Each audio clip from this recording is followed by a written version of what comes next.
It's Wednesday, the 29th of March. Europe gets BSE. It's a sad day for rock. Pensioners to get more benefits. Countdown, the movie. Degree course in Beckham. It's called Remedial Studies. Please welcome the man who came up the hard way, Mr. Iain Lee.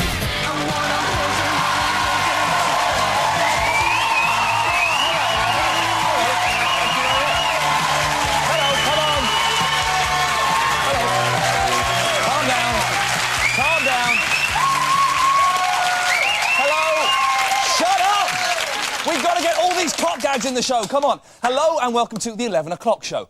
Posh Spice takes it up the arse. Discuss. That will actually be one of the questions in the new David Beckham degree course at Staffordshire University. It's ridiculous. You can get a BA in absolutely anything now. You can get a BA in football, a BA in sci-fi. The only thing you can't get a BA into is an aeroplane. Unless, of course, you drug his milk. Fools! I pity the fool that missed my joke. It's an 18 reference. It doesn't matter. Doesn't matter. You can even do a degree in leisure management now. That's not actually a degree, surely. That's just being a student. Should we go to the pub or have a tonk in the park? I don't know. He knows, though. He's done both. Tonight. I tried to get into Oxbridge, but I failed the entrance exam. Apparently, my entrance was covered in tag nuts. And Critchley, the Latin master, didn't want to bugger that for 3 years.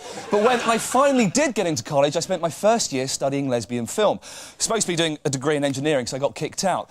But, no, there's even more. Then I got a job as an IT systems expert. And students watching, if you don't know what that is, a job is something you do to earn money. But I shouldn't be mean to students. After all, many of you watch the 11 o'clock show, as you call it, breakfast TV. But now I'm part of the University of Life, or as it used to be called, Stoke Polytechnic, where, believe it or not, you're not from Stoke, are you? That serves you right. Believe it or not, though, you can actually study Iain Lee there. That's true. Applications are welcome from everyone. All you need are good A-levels, eagerness to learn, and nice big round knockers. Although, Patrick Moore, please stop writing in. You're driving me bonkers. But enough crazy college capers. Ladies and gentlemen, please welcome the girl who could teach us all a thing or two. She's back there, Miss Daisy Donovan.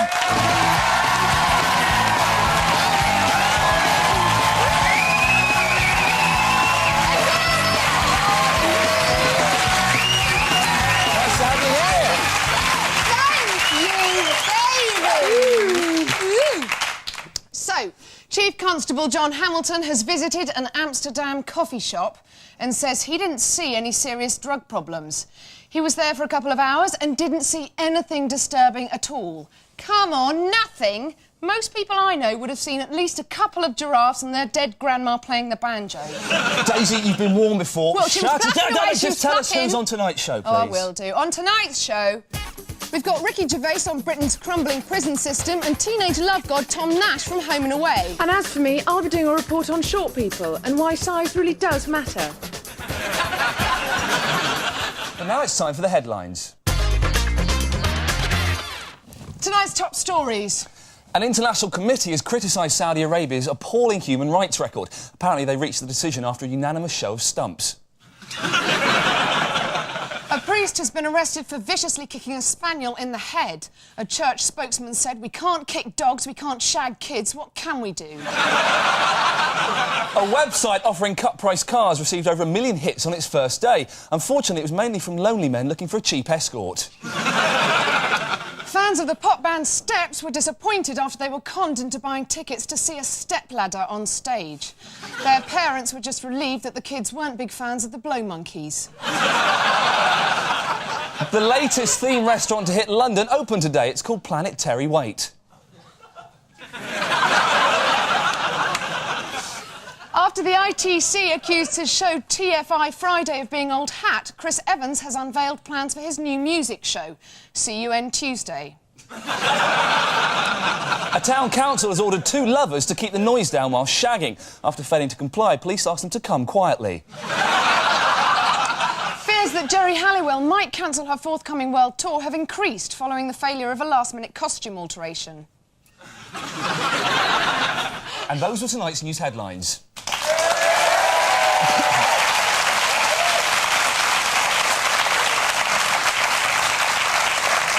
Elton Elton John's brand new musical Aida has been universally panned by the critics this week, with some people calling it the worst thing they've seen on stage since Michael Flatley did a scissor kick with his nuts hanging out. Oh, no, I like that. I would like that. Later on in the show, we'll be paying tribute to the original Queen of Hearts. But first, here's some disturbing footage we found of Elton reacting to the death of Gianni Versace. Yeah, he was one of my closest, dearest friends, yeah. It's happened to me twice now with John Lennon, and now it's happened to me with Gianni. And it's just, you know, it's such a shock. Right, now, there's nothing too strange there, just the usual mawkish, self-indulgent shit that Bernie Taupin writes for him. Only gets weird when Elton starts talking to a French film crew. Watch this method of making them understand English. It's a tragedy. I am so sad. He was one of my best friends. I will love him forever as a person who had so much life, so much genius. So sad. It is. I am so sad. It's so sad. There'll be more from Elton later. A Home Office report has revealed that conditions in Britain's prisons are worsening, leading to fears of riots throughout the system. For less on that story, here's Ricky Gervais with his report. The government was accused of endangering the public today, as it was revealed that many prisoners released with electronic tags are violent and many have reoffended. This latest crisis in the prison service comes on the 10th anniversary of Britain's worst ever riots at Strangeways Prison. Do you remember those riots? I remember watching them as they happened with my nan on telly, yeah? And it's been on the news for ages, yeah? And all these prisoners are on the roof and they're ripping up the slates and they're throwing it down into the yard and they're going berserk. And my nan went, "Look at them, and awful. They should be locked up." We put it in Home Office. We had to. It was the last straw. My mate actually did some time in jail in Reading. Jail. He only did 6 months, but when he got there, he had to share this cell with this horrible, fat, sweaty perv called Grizzly. And after about an hour, Grizzly went, "Two things you got to remember, right? Never grass and be nice to me." And I went, "Yeah, right, yeah." He said, "Right, and now we plays mummies and daddies." And I went, "Oh, fucking hell." And Grizzly started undoing his trousers and went, "You can be daddy." And my mate thought, well, actually, you know, that's the better role, at least, right? And then Grizzly went, "Now come over here and suck mummy's cock." Reading jail, of course, most famous for the trial of Oscar Wilde, sent down for lewd homosexuality. Legal now, of course. But the trial was interesting, because the judge went, "Right, Mr. Wilde, you stand accused of willful bumming. How do you plead?" "Not guilty." Well, I must say, there's a lot of talk. Well, yes, but if there's one thing worse than being talked about, it's not being talked about. See, that's what I'm talking about, Oscar. That sounds a bit bent in itself. Oh, come on, no. And when you went through customs at New York, the officer said, "Have you anything to declare?" And you said, "Nothing but my genius." Yeah, well, there's nothing gay about that, is there? No, but when they actually looked in your case, they found a butt plug, some poppers, and the best of Eurovision on video. Souvenirs. Come on. I must tell you, if you're found guilty, we're sending you to Reading. "No, not Reading." "Yeah, exactly." "Oh, come on. I'm not a mass murderer. I'm a bender." "Caught ya." "Oh, yeah, you did." Oh, I looked into that one. Every time I open my mouth, I put a foot in it. My foot in it. You said a foot. I meant my foot. Take him away. And that's a true story. That's what happened. The only bird he ever did. This is Ricky Gervais, the 11 o'clock show, Reading.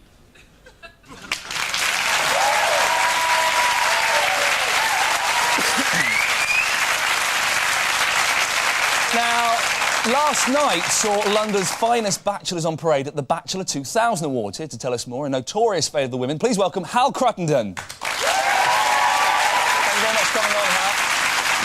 Now, did you go along to the Bachelor 2000 Awards and find kinship with any of the men there? No, I didn't, Iain, because I just thought, well, if Sir Cliff isn't going to be there, you know, why should I? Fair enough. What sort of men do they look for in a competition called Bachelor 2000? It sounds a bit crazy. Well, no, you know, they're looking for the sort of rugged, macho, tough guy sort of bastard bloke. You know, the sort of bloke that we'd like to be. You know, no, but deep down, I would just love a woman just once to look me in the eye and say, "You're a self-centred, arrogant, macho shit, but I want you to fuck me." Instead, they look at my naked body and go, "Oh, sweet." When the ladies see my beast, they just run in pure terror. I think it's terror, I don't know. Well, I mean, but my body is rubbish. I mean, it's so rubbish, I'm actually looking forward to getting old. You know, and seeing all my macho, worked-out mates disintegrating. You know, they'll all be going, "My muscle, my definition, it's all gone. I can't run. I used to run like the wind." You know, I'll be going, Fantastic. Exactly the same lack of muscle I had at 25. I'm pleased I can't run. I used to run like a girl. You seem to be being rude, but I sort of get the impression that you've never really been one of the boys, one of the lads, have you? No, I mean, I don't really sort of fit in with lads. You know, sort of, I go out with my mates, you know, and they start singing at another group of lads going, you know, you're gonna get your fucking head kicked in. You know, I'm going, sorry, are we doing harmonies? You're... See, I missed out on macho conditioning, Ian. You know, I never had an older brother who beat me up. I had 2 older sisters who dressed me up. I think maybe you need to hang out with real men, like, I don't know, Gary Bushell, or maybe do some training or something. Yeah, no, there should be training for men like me. You know, courses with names like farting, a tune a day, or living with big balls, how to create the illusion, or advanced mooning. Good idea in front of 10 mates, bad idea in front of 1. Because I mean, in a way, I have sort of a similar problem that you have, Ian. You know, what is that? Well, you know, you're not very macho, and women think you're gay, and I think that's... I think that's actually kind of offensive to gay men. Thanks very much, I think. I'm not sure. No, but you think about it. Throughout history, we've had some totally macho gay men. You know, war leaders like Alexander the Great and Lawrence of Arabia. I mean, do you think Alexander the Great was, like, leading his troops in battle going... I am what I am my own special creation.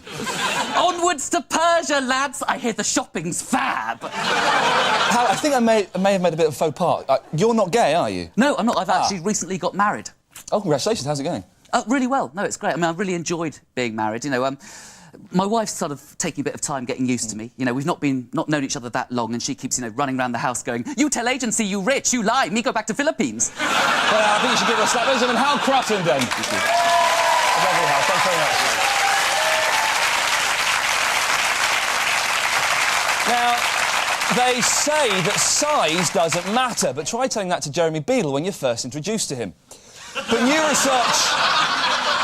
research has revealed that size does matter, with teachers being prejudiced against the shortest pupils. To find out if this is true, Daisy Dunn gone to London, home of differently sized people, to get the long and short of it. A report out today reveals that small people are perceived to be less intelligent than normal-sized people because of their size. Is this true, or are short asses simply being short-changed? I've come here to London to investigate. I have with me a tall lady and a short lady.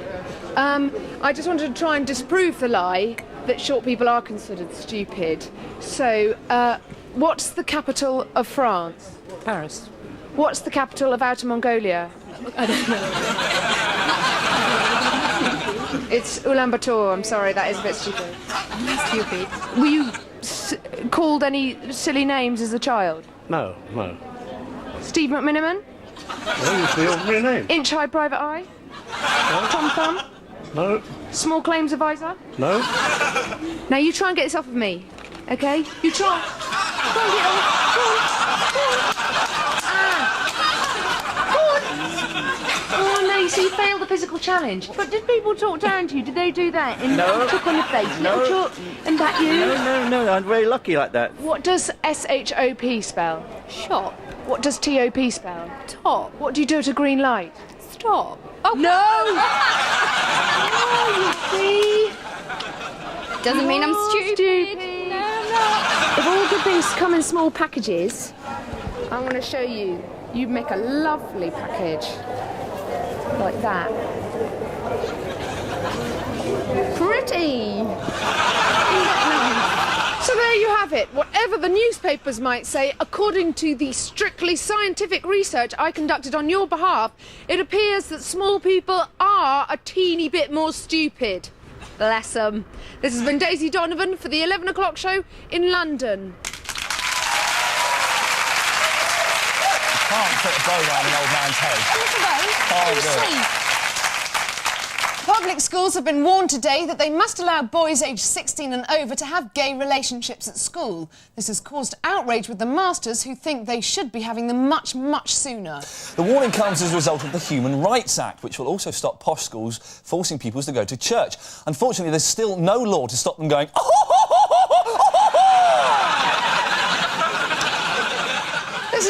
very well for the tough schools, but where does that leave the comprehensive kids, whose daily routine consists of fighting, smoking and listening to Captain Sensible? Well, to find out, let's take a look at a school we all know and love, EastEnders Walford Comprehensive. Here are some of the human rights local children are fighting for in the courts. Case 1, Martin Fowler versus Walford Comp 1998. You're now perfectly within your rights to skip lessons and act in a surly, thieving manner if... Your mum looks like a Danish wrestler. Your dad was a nut who regularly thought Christmas trees died and had a bench named after him. Your sister has skin like a coconut husk. And your older brother is a vegetable vendor cursed with slow-burning AIDS. Case 2, Sonia Jackson versus Walford Comp 1999. You are now perfectly within your rights to swap games for an afternoon spent in a cafe eating chips if... You look like Joe Pasquale. Your brother seems almost too close to his dog. You have 2 trumpets, one in a case under your bed and one stuck to the middle of your face. And you're the only girl in your family that Big Dan hasn't entered. But it's not all good news for the comprehensive kids. A legal precedent has been set in Australia in the case of Toadfish versus Erinsborough High. This states that it's now a capital offence to attend school with a barnet that looks absolutely fucking ridiculous. And that is the law.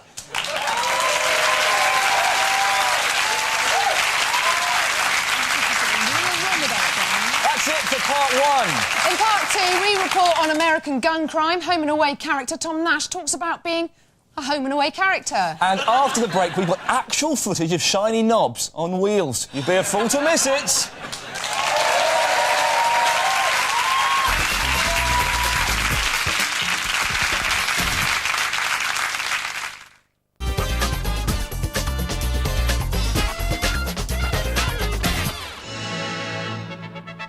...1985, and it's all gone tits up for gingerbeard boffin Sir Clive Sinclair. He thought he'd invented the transport of the future, but he'd actually invented a go-kart covered in plastic. Try having road rage in one of these. I can't think of anything more terrifying, apart from women drivers.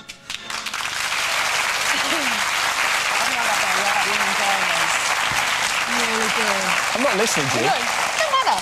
That all happened 15 years ago today, Wednesday the 29th of March. But now it's time for another look at today's headlines. Britain and Germany to team up for World Cup bid. They provide the stadiums, we'll supply the hooligans.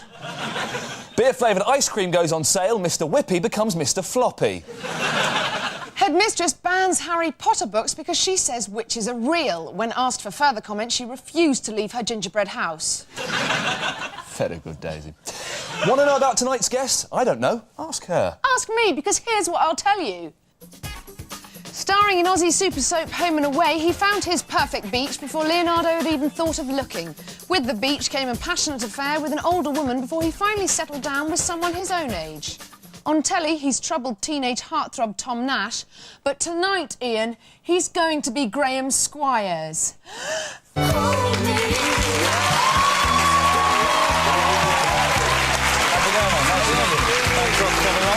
Take a seat.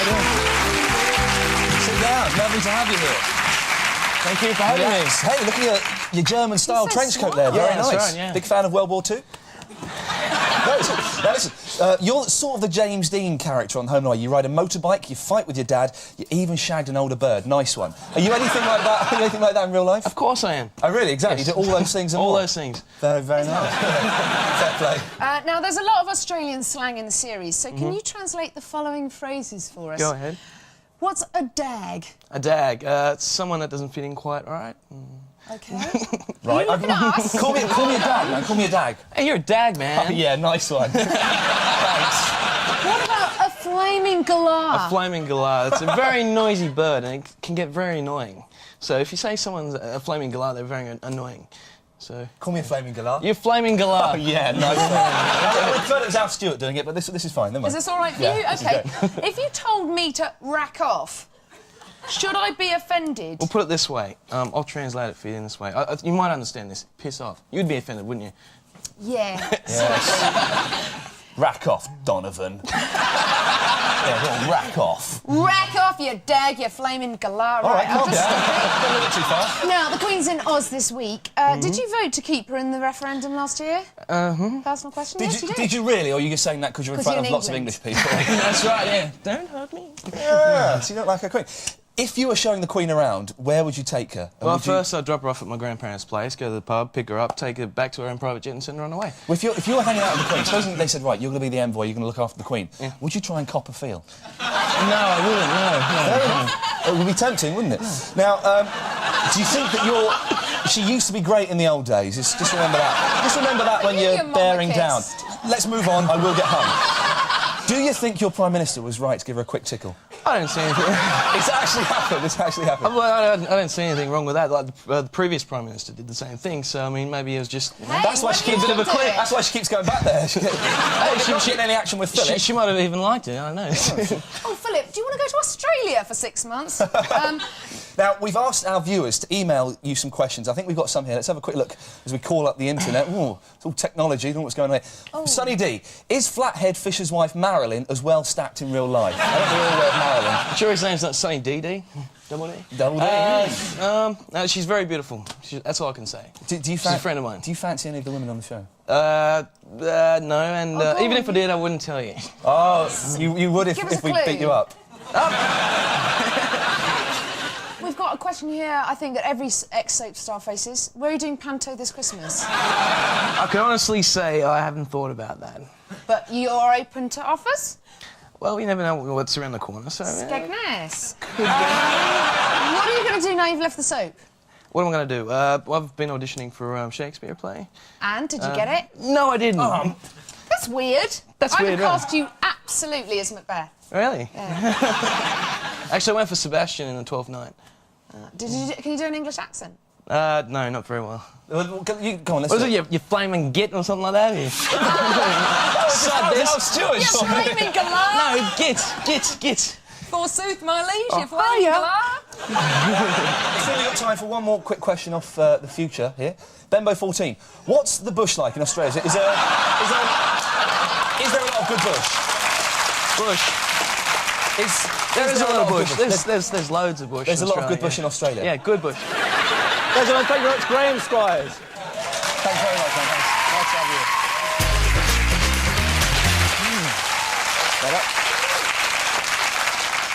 you. And for more on that story about prison reform, we go over now live to Ricky Dean Gervais. Ricky, what should be the priority for prison reformers? I've got one idea. This is sort of personal, just in case I ever go to jail. I think they should replace all the soap with shower gel. That'd be a good start, wouldn't it? Because it hangs up and you don't drop it on the floor, if you know what I mean. The downside is they're just the right shape for shoving up your arse. So, but the little hook's handy for pulling out quick if a warder comes along, do you know what I mean? Not like Pledge furniture polish. Oh, my God, that disappears without a trace if you push too hard. There's no purchase, I guess, I don't know. I've never been to... I know a bit about women's prisons, because my mate Binksy, he's got a load of videos on the subject. They seem to have a great time there. I mean, they have their odd cat fight in the laundry room, but they make it up in the showers. They're always in the showers. Thanks I mean, you've got to Ricky. stay clean in prison, do you know what I mean? Thing is, well, I was polishing, it was early in the morning, so my pants were off, and I slipped and fell, and it went straight up. Right, I'm actually going to have to stop you there, Gervais. It feels like it's still there. And it's that little midget sound now. Sadly, for us all, that's all from tonight's show. Tomorrow we'll be joined by DC Danny Glaze and WPC Vicky Hagan from The Bill. Before we go, some late news. Thora Hurd, the tit interest in Last of the Summer Wine, revealed today that despite her age, she's still addicted to sex. We need it when we're born, we need it at school, we need it when we're leaving school. Good God, I'm not proud. And finally, Peter Piper snatched this exclusive interview with Oscar-winning British director of American Beauty, Sam Mendes. Good night. Good night. So, for the benefit of the viewers who are a bit dense, can you give us your name, please? I'm Sam Mendes. And what have you won today? I won Best Director for American Beauty. Yeah, because you've won quite a few awards now, haven't you? I've got 3 or 4. Yeah. We're certainly up for a few anyway. Yeah, and a few still to come. Yeah. It's like, are you reasonably pleased with the way the film's gone? I'm thrilled with the way the movie's gone. Yeah, thrilled. It's done all right, isn't it? Really. It's like a reasonable. Sort of like, for the first film. I think it's like beginner's luck, or a little bit of that. Yeah.